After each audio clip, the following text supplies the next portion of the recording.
హిందువులు అలిసిపోయారా ప్రస్తుతం? ఏదంటే మొన్న ఓట్లు తగ్గడం, సీట్లు తగ్గడం, దేశవ్యాప్తంగా హిందూ వ్యతిరేక శక్తులు రెచ్చిపోతున్నటువంటి నేపథ్యంలో ఒక పోస్ట్ చూద్దాం. అయోధ్య కేసు విషయం ఏది, వాళ్ళ వ్యూహం ముందు మనం అలసిపోయాం, ఎదురుదాడి నిశ్శబ్దం. అయోధ్య కేసు విషయం దానికి పెద్ద ఉదాహరణ. సుప్రీంకోర్టులో కానీ కమిషన్ల ముందు కానీ వాళ్ళు ఎటువంటి అధికృత సాక్ష్యాలు చూపేవాళ్ళు కాదు. ఎవరో కొందరు బ్రిటిష్ వాళ్ళు కమ్యూనిస్టుల్ని అక్కడక్కడ రాసిన పుస్తకాల్లోని వివరాలు, న్యూస్ పేపర్లో వచ్చిన అభిప్రాయాలు కోర్టు ముందు కుప్పలు తెప్పలుగా పాడేసిపోయేవాళ్ళు. బయట మాత్రం హిందువులు ఎటువంటి సాక్ష్యాలు ఇవ్వలేకపోయారంటూ వాళ్ళ మీడియాతో ప్రచారం చేసేవాళ్ళు. ఎటువంటి మానసికత సృష్టించేవాళ్ళంటే రాబోయే రోజుల్లో సుప్రీంకోర్టు ఎవరి ఇన్ఫ్లుయెన్స్కు లోబడి తప్పు తీర్పిస్తుంది అనేంతగా. నిజానికి హిందూ పక్షం ప్రతిసారి పురాతన తవ్వకాలు, అప్పటి గ్రంథాల సాక్ష్యాలు, విదేశీయుల పర్యటనలో రాసుకున్న డైరీలు అన్ని కోర్టులు ఇచ్చేవాళ్ళు. అయోధ్య తవ్వకాల్లో దొరికినటువంటి వాటిని కూడా ఎక్కడి నుండో పట్టుకొచ్చి ఇక్కడ పెట్టేశారనేంతగా మోసపూరితంగా విష ప్రచారం చేస్తే మనం మౌనంగా ఉన్నాం.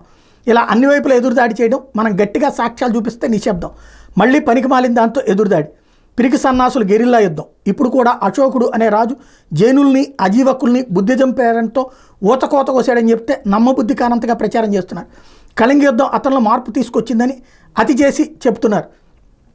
అతను కేవలం శత్రువుగా పొరబడి అతడి స్నేహితుడినే చంపుకోవడం, హత్య చేసి యుద్ధం వదిలేశాడు. పుష్యమిత్ర శుంగుడు అనే అతన్ని చూపించి హిందూ రాజులు కూడా ముస్లిం వారిలాగే బౌద్ధుల్ని చంపలేదంటూ తప్పుడు వాదన చేస్తారు. ఎటువంటి ఆధారాలు లేకుండానే కౌంటర్ చేయడానికి అబద్ధాలు ఈజీగా చెప్పేసి దాన్ని నిరూపించడం కోసం పనికిమాలిన విషయాలు ప్రచారంలో పెడతారు. రెఫరెన్సులు అంటూ ఏవేవో పేజీలు, నంబర్లు కోట్ చేస్తారు. చదివే ఓపిక ఎవరికి ఉంటుందని ఇలాంటి దొంగ చరిత్రకారులు మన మధ్యనే ఉంటారు. కమ్యూనిస్టులు, బ్రిటిష్ కాంగ్రెస్ వాళ్ళ సంయుక్త కుట్రలో భాగమేది.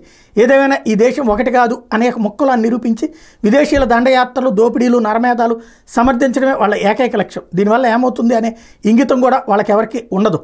ఆ వాదన వల్ల రేపు నువ్వు కూడా ఆక్రమణదారుడికి శత్రువే అవుతావన్న స్పృహ కూడా లేకపోవడం మూర్ఖత్వానికి పరాకష్ట. భారత్ పదం కాదంటావు, సనాతనం లేదంటావు, హిందూ శబ్దం వద్దంటావు. ఏం పీకులాట్ని ఇది? నీ లక్ష్యం ఏంటి? బుద్ధి జ్ఞానం ఉండక్కర్లా.